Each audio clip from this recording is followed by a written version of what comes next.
Man, we have a ton to talk about today. I'm so excited about the market.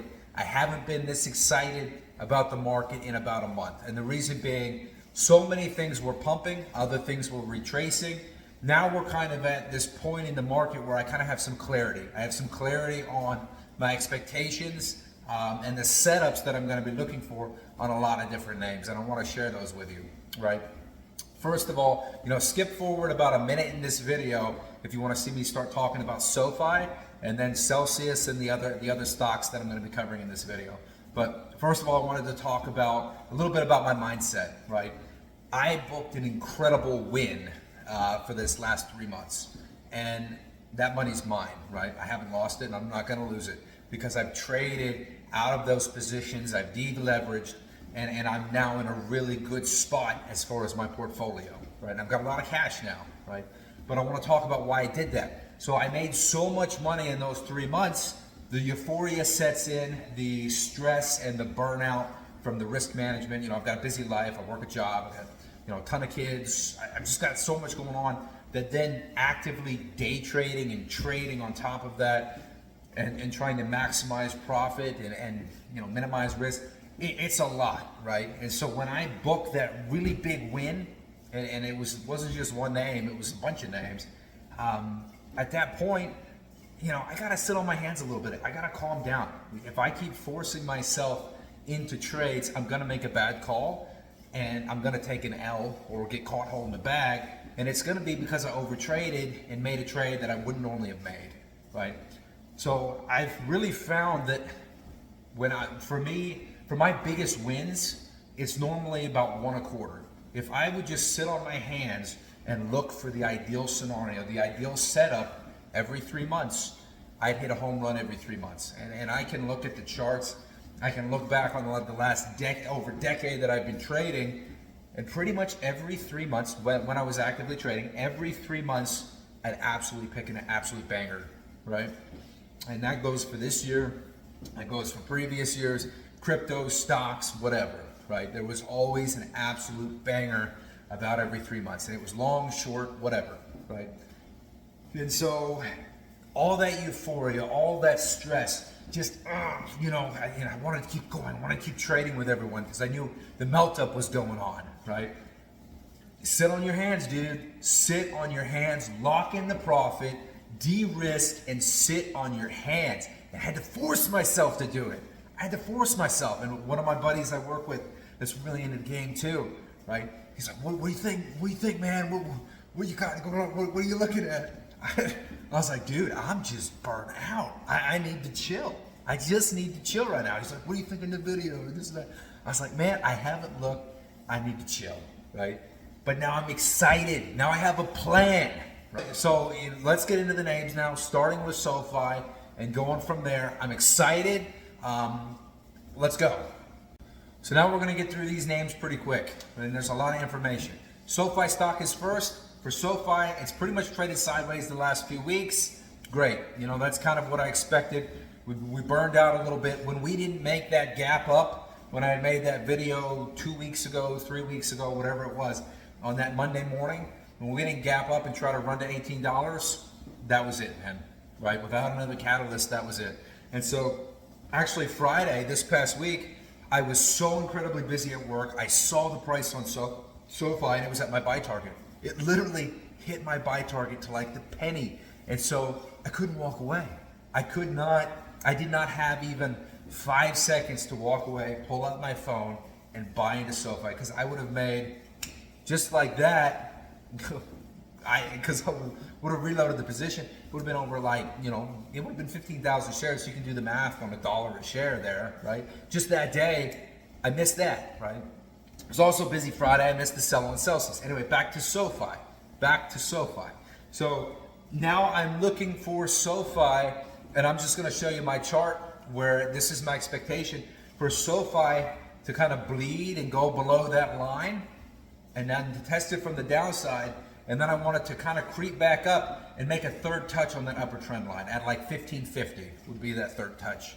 So I'm looking to buy at 1435, maybe 1465, and reload a pretty good size position. Because right now, I have I've got 10,000 shares in a no-touch account, but I'll reload 15,000 shares, man, and I'll play them for that bounce to 1550 because that's what I'm looking for. And if we sell off even harder and we go all the way down to 12 or 13, then what I do is I take those 15,000 shares and you know, maybe I sell them for a loss, right? And then I roll into some leaps, or I just hold those shares and buy some short-term calls or some shorter-term leaps to play a bounce and then sell those leaps, and then I'm holding those shares long. I'm a SoFi bull. I really think SoFi is just going to keep going up over time. The writing is on the wall that we're going to $20 next year, right? It's on the wall. It's going to happen, right? So I don't care if this stock bleeds a bit. Every bleed for me is a buying opportunity, right? And I'm looking to more play the bounce than I am to invest, because I do think we need another good quarter to validate a move above $16 at this point, in the absence of some other crazy catalyst. But I think at this point, it's going to depend on the earnings for this next quarter. And I do think there'll be a knockout, and there'll be what will propel us above $16. But that remains to be seen, right? Really, that remains to be seen. And the economy is a big deal. The interest rates, they're going to determine SoFi's fate as well. So I don't think we go above $16. I'm sorry, above the high of 1650 or whatever it was. I don't think we go above that until the next earnings, right? Now, there is another scenario for SoFi where I've written down. So I showed you the first one, and now I'm going to show you the second, where all these patterns are in my head. This is how price is going to interact with these lines, or how I expect it to, right? I also want to show you the put contract, my put hedge, which I still have. I did trim the put hedge, but the put hedge is still pretty sizable, and I'm glad I held it, because look at that. It was never invalidated. I told you guys it wouldn't be invalidated, and if it was invalidated, then I would sell all of it. It was never invalidated, so I still have it, right? And the writing is on the wall that put hedge is likely going to 175, or maybe if that pattern keeps playing out, maybe it does make it all the way to $2. That looks like some free money to me, man. I mean, those things have not really lost any value since I bought them like a month ago or 3 weeks ago, whatever it was, right? So what a great hedge that has been. What a great hedge, right? So I'm going to be playing those puts. I'm going to be looking to play some bounces on SoFi. Moving on from there, Estee Lauder fulfilled the $80 or $82 target that I had for it. All of my trend lines, my bounce trend lines, my dead cat bounce trend lines have been fulfilled. That being said, with where the fundamentals are for Estee Lauder, that's it. I'm out, dude. I'm done. Unless I see another chart set up with a turnaround in fundamentals, I'm out, right? Now I could see holding a smaller position in the hopes that Estee Lauder goes back to like $150, $170 a share. I think that's very reasonable that we see a continuation bounce to that point at some point with a turnaround in fundamentals, but that's not my game. My game is what I consider to be very, very, very high probability, which was the bounce to test that lower trend line, and then the continuation to fill the gap to $80. So totally out of Estee Lauder. Nike, I would love to see us drop down to $75, $76 to kind of test that trend line from the upside, and then make a rally to $84 on earnings, right? I would love that. What I would love even more, for price to sell off and retest 70 or below, and that would be a beautiful buying opportunity, because the writing is on the wall that we're going to about $104 next year or the following year, in my opinion. But where we're at with Nike, I would not buy today, because we're kind of sitting in the middle here, and we got to let price show us where it wants to go next, right? And is it going to be, it's just in limbo land. I call it limbo land. I don't like this chart. This chart, to me, spells trouble. There's not a high probability that we're going up. There's not a high probability that we're going down. I do think it goes down and tests that trend line, but then is that where you buy in? Like, I think if it tests that trend line and then keeps going down, then there's going to be a higher probability that it rallies to $84 on earnings. So if it tests that trend line, gets down to like 75 bucks, bleeds a little bit more, maybe gets down to 72, just kind of crawls down that trend line or goes sideways at 70, 75 bucks, there's going to be a higher probability that going into earnings, I'm going to buy some leaps, I'm going to buy some shares, or maybe I'll roll the dice on some short-term calls, right? But that's what I'm going to be looking for on Nike. I would not buy today, but if price bleeds and sets up for, you know, a nice bounce to $84. $84, I mean, that's like $2, $3 above the high this week on Nike, right? So if it bleeds all the way to $73, $70, $75, you know, it can then have a 15% jump on earnings, and it doesn't mean anything, right? So that's going to be a higher probability thing if we bled down first, and then we, you know, that will then jump back to $84. So that's how I'm going to play Nike. I don't have any right now. Pepsi, I bought a position in Pepsi today, right? And I will be making that position much bigger if Pepsi falls to $150.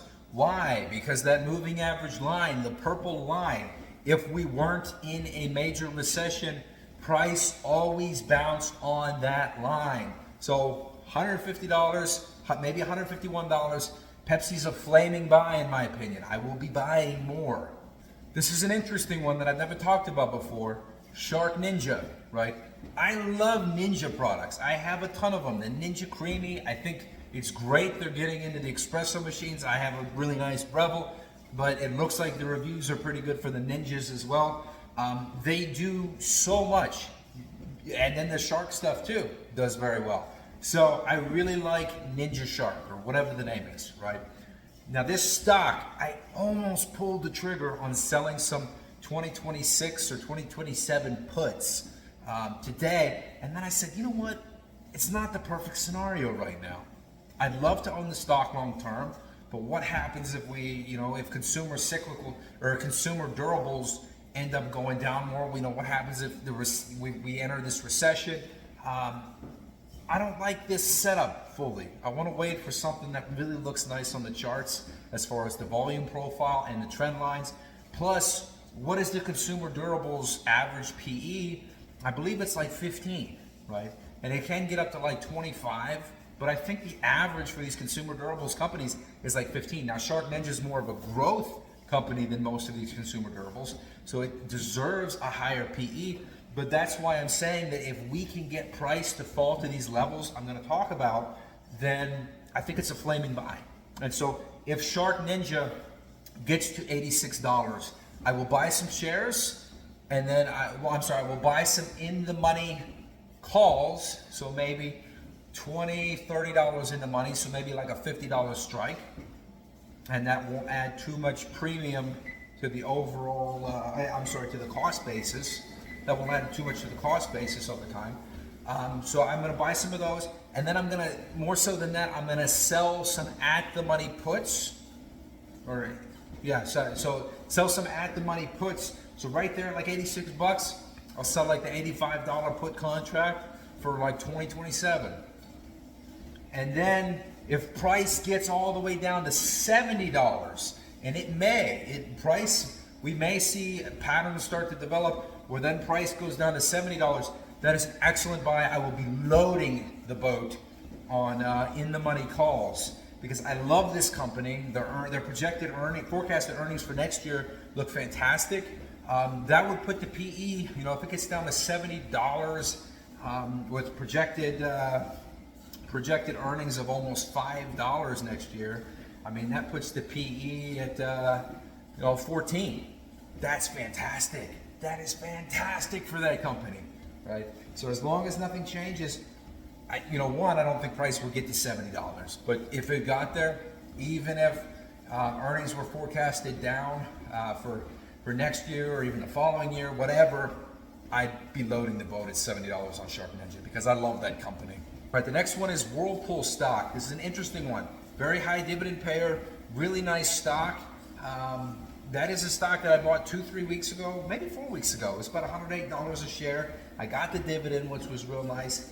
And then it got to, it ran all the way up today to like 125. It smacked that trend line. So I sold it all. And it was a decent sized position. So that was a really nice move. I'm looking for re-entry because in the absence of that trend line, price looks like it's ready to run to like 170 and next year. So I will be looking for re-entry, but I need price to show me how it wants to interact with that trend line we just hit. Because really, it would be nice to see some consolidation and get a nice entry again. However, I don't think we necessarily need that. That was an incredibly strong move today. In the absence of that trend line, there's really not a lot stopping price from really shooting up and making big jumps. So I could see the market wanting to pump Whirlpool stock up a lot higher. And historically, the stock has been valued a lot higher. So I would love to see Whirlpool, get set back up to like 170. And if price opens above that trend line tomorrow and back tests it from the upside and holds for, maybe on the 4-hour candle or on the daily, I'll be buying back in, right? And I'll be buying back in higher than I sold, but that's perfectly fine because I think the more likely scenario is that price goes down from here and kind of consolidates a little bit. Maybe does the ABC retracement, and then we see another leg up. So this is one that I don't have really high conviction with. It's Johnson & Johnson, right? I don't know a whole ton about the company. I know I believe the lawsuit things were kind of holding the price down a little bit. But I do like the setup on this chart in a sense that I feel like this is a nice area of support, a nice place to maybe buy like a starter position in my no-touch account and just kind of let it sit, add to it on the next recession. But otherwise, it's a legacy company. It's not going anywhere. It's not like I'm throwing 7 figures at it or even 6 figures at it. Maybe mid 5 figures, something like that. And maybe I'd build that position to 6 figures over time on a recession dip. But it's a legacy company. It's a strong company, and it's not going anywhere. So it's something that price has tested that trend line from the upside. It looks like a good opportunity, and there is a scenario where price moves to a new all-time high now. Maybe we see a rotation out of everything that's been pumped previously, and we see Johnson & Johnson finally get its time to make a little move to about 180 bucks.